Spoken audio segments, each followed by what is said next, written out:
Madame la Présidente, ma question s'adresse à Monsieur le garde des Sceaux. Monsieur le ministre, il y a quelques semaines, 2 surveillants de la maison d'arrêt de Grasse ont été violemment agressés lors d'un simple changement de cellule. 2 agents blessés pour avoir simplement fait leur travail. Pendant ce temps, vos annonces s'enchaînent. Expulsion des détenus étrangers, retour de l'autorité, fermeté. Mais la réalité est bien différente. Sur le terrain, c'est l'abandon. Je me suis rendu à 3 reprises à la maison d'arrêt de Grasse. À 3 reprises, les agents m'ont dit la même chose.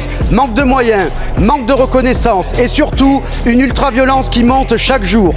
Funambulisme, vélo, terrain de foot, cuisine professionnelle pour faire des ateliers Top Chef.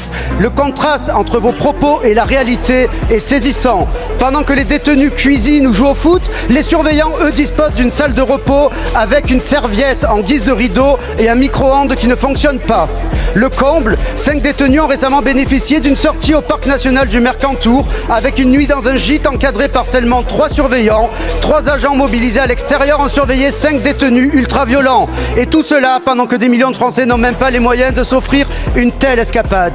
Monsieur le ministre, vous avez dit la prison n'est pas le Club Med, mais aujourd'hui elle y ressemble, pendant que ceux qui la font tenir sont épuisés, méprisés, oubliés. Alors je vous le demande, quand vos annonces seront-elles enfin suivies des faits? Quand allez-vous remettre du bon sens et de l'autorité dans nos prisons? Et surtout, quand allez-vous respecter et protéger nos surveillants pénitentiaires?